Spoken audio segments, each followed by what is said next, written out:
Are you as a horse owner struggling to build top line this spring? Well, don't you worry, because today we're going to give you 3 tips on how you can build the back of your dreams for your equine athlete. So grab your halter, catch your horse, and let's learn how to build the top line in our athletes. It's no secret that our horse's back muscles play a vital role in proper biomechanics.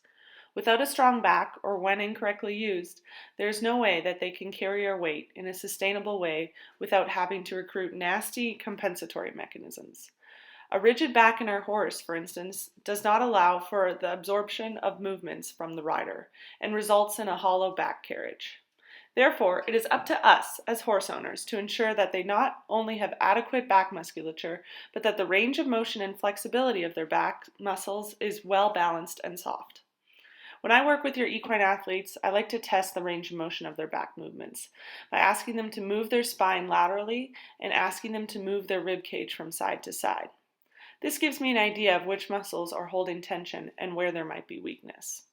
But before we get into our back exercises today, I do want to point out 2 important anatomical factors that we have to consider as we are talking about the back. The first factor to consider is that your horse's back is part of a ligament system, depicted in yellow in this photo. Underneath their fur, your horse has a long ligament that starts at the base of the skull and moves all the way down to their sacrum. The first part of this ligament is referred to as the nuchal ligament, and it sits on the dorsal spinous processes of your horse's cervical vertebrae, aka in their neck, and connects the neck to the withers. As we continue down the spine, the ligament gets a new name, the supraspinous ligament, and connects the withers to the sacrum. As you can imagine, this ligament system makes it so that when your horse lowers its head, the horse's back gets pulled upwards. The second factor to consider are the dorsal and ventral muscle chains. In this image, the dorsal chains are depicted in green and the ventral chains are depicted in orange. As the name might suggest, the dorsal chain sits on top of your horse's vertebrae and includes the neck muscles that sit higher above the vertebrae, the back muscles, and the gluteal tissues. The opposing chain, the ventral chain, sits on the underside of the neck and the abdomen and makes up their core. It is actually the contraction of these muscles, these ventral muscles, that allows the horse to lower their neck, bring their hind limbs underneath themselves, engage their core, and pull up their back. So it is in fact the contraction of the ventral chain that allows for that amazing top line that we want to see under the saddle. So the tips we are going to share with you today encourage dorsal chain relaxation to allow for ventral chain activation so that your horse's back can function optimally. Remember, you need both relaxed back muscles and toned core groups to be able to lift and support that back. Let's get started. And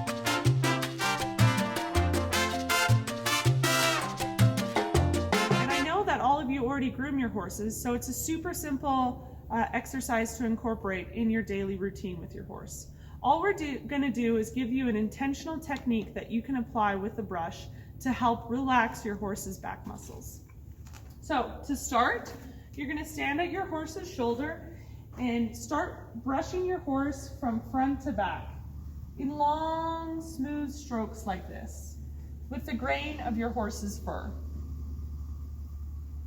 What this does is it warms up your horse's back tissues and it also serves as getting the dirt out of your horse's back, but warming up these back tissues before you get riding to allow for more relaxation.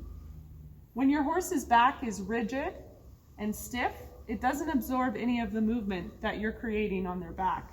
So it's really important that your horse's back muscles are nice and relaxed.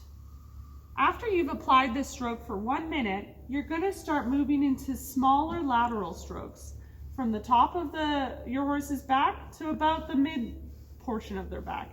And you're just going to move up and down, back and forth, working your way for another minute. This provides some cross fiber friction to remove any tension or knots that can be found in your horse's back. After you're done brushing for 1 minute on this side in this direction, You're going to do the same thing on the other side, starting with long strokes for a minute and then smaller cross fiber strokes for another minute. So again, it may seem like a super trivial task, but it's really, really important that our horse's back muscles are relaxed to allow for proper core activation.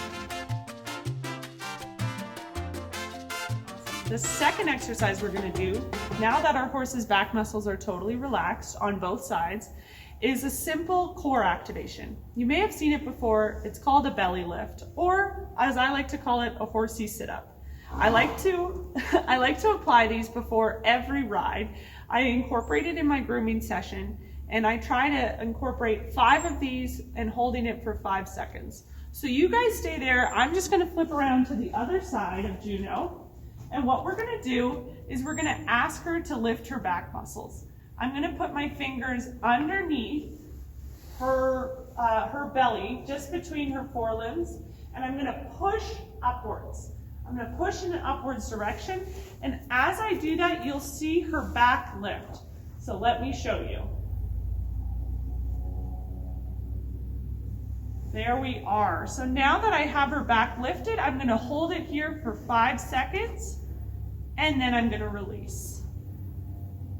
And then I'm going to do the same thing again. I'm going to push up and hold for 5 seconds, and then I'm going to release. There we go. This is really important because, as I said, it's critical that our ventral chain is contracting and activating in order to lift our horse's back, allow for that hind limb movement to come underneath, and allow for that neck to lower as well.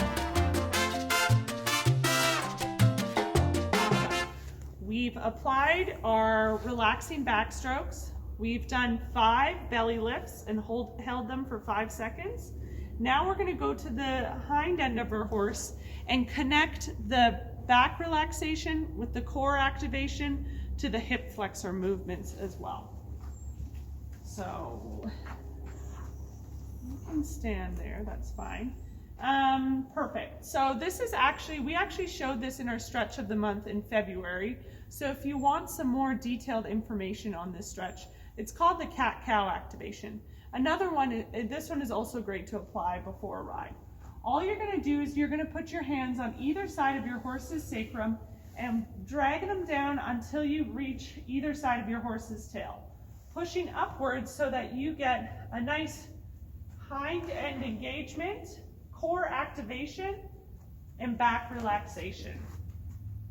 You can see that Juno is moving around from side to side, and that's normal when you first start out with this stretch. Let's try another one more time. Ensuring she's standing pretty square. Let's push upwards, holding our finger on either side of her tail to really get that hind end activation. Again, we're going to apply 5 of these before a ride, holding for 5 seconds.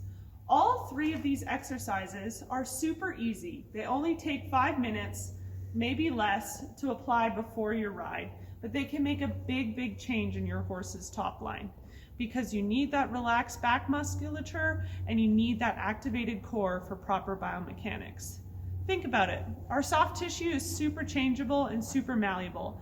If you consider, adding 5 more minutes to your routine every day with your horses, you can create really positive changes in your athletes. Thanks so much for tuning in today. Thanks, Juno, for being an amazing model. If there's anything else you want to see in our horse life videos, be sure to comment below, and we'd love to share more tips on horse musculature, health, wellness with you in the future. Thanks, guys.